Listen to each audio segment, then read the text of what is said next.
we are in communication. We're talking. And we're holding out all hopes for a pretty peaceful resolution. We're confident that our dialogue to this point is going in a positive direction.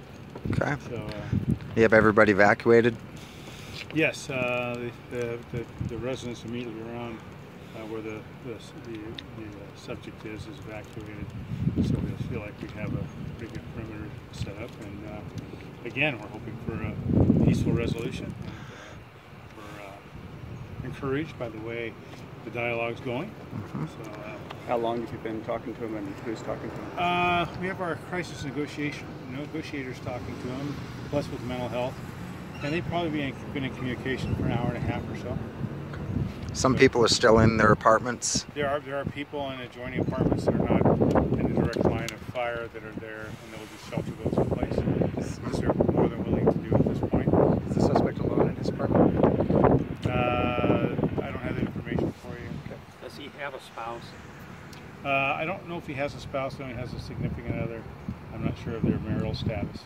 And did the suspect communicate to you that he's resumed taking his psych meds? I don't have that information for you, Paul. The wife's location is not known at this time, or the significant other? I don't personally know where she is at this time. She may be there. I don't know yet. What I do know is that we're in intense negotiations with him. So that's why I don't have a lot of upcoming news as to how those negotiations are going. Can you say though whether he's talkative? He's talkative. I think it's going in a positive direction from what I'm being told. I try to stay out of the negotiators' way when they're working because they've been trained to de-escalate these types of situations. And again, they're working with mental health, and I feel pretty confident that this will be ending peacefully. And I just don't have a timeline for you on that. I wish I did. I wish I could say this would be over in an hour, but I can't give you that guarantee. But we're very confident at this point that it's moving in the right direction. Of course, with these situations, that could change at any time. But at this point, I feel confident it's moving in the right direction. Mike, can you give us an estimate of when you might brief the press again? It's now 4 o'clock. Hopefully by 5 o'clock I can brief you and say that this is over. But I would say you deserve another briefing within an hour. I think this thing's moving at a fast enough rate that I should have some additional news within an hour. How many? I think the suspect is not making any threats. Unknown to me at this time. How many officers in total do you have here? Because we got told 20, but we're counting. There's more than that. Yeah. I don't have an adequate count for you. What happened is some agencies that were coming here for training self-deployed, and so we utilized those folks when they showed up here. I'd say all law enforcement that is here, especially with Mendocino County and their tactical team, we're probably looking at 30, 35 or more actual law enforcement officers on the scene. Can you speak a little bit to the decision to, request Mendocino Sheriff personnel? Yes. As it seems, this response seems large, Yeah, that's a great question. What we originally requested from Mendocino was the use of their Bearcat. It's a rescue recovery vehicle, and we've used it before in other situations. So that was our original request. Mendocino then said, well, we're more than willing to send SWAT team members, which is actually a good thing for us, especially if we go into a prolonged operational period. More personnel to put out on the line to secure the area is better for us.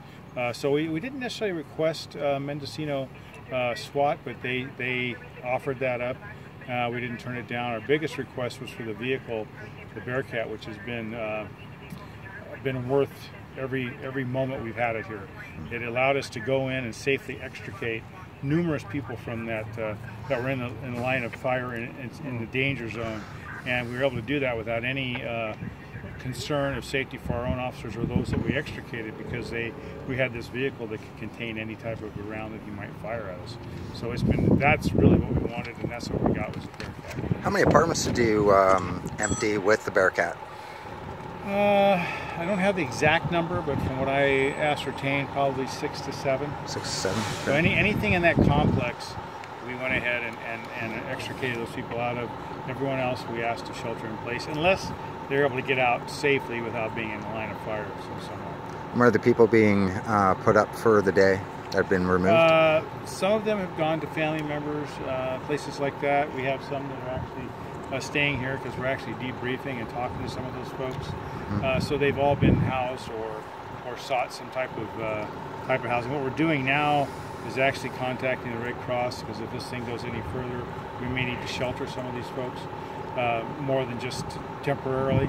So we're hoping it doesn't get to that point, but we're looking at contingencies. And if it's going to be an extended operation, would you have to remove the people that are left in the apartment building at some point if that was to come through? I think there could be a point if this thing escalates, which I don't believe it will, but if we're in a situation where we feel that it's somewhat becoming calmer and then all of a sudden escalates and it looks as though there's not going to be a quick resolution, then that would surely be a consideration to go in and remove any other people, putting that perimeter back further of people outside that zone. But at this point, we don't see that as a possibility. But to be prepared, we are contacting the Red Cross to see if they could be of any assistance to shelter people. The Mendocino reduced or narrowed the perimeter since this morning. Yes. Mendocino CHP helicopters at Arcata currently. We heard. Yeah, the helicopter comes out of Reading.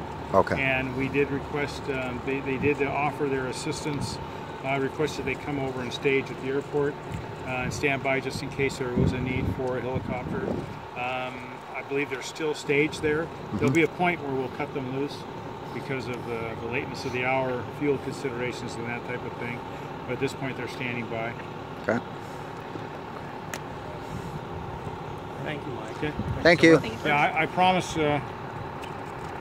Let's say 5:15 at the latest. Okay. All right. We'll hold it to that. All right. Thank you. I'll set my alarm. Thanks.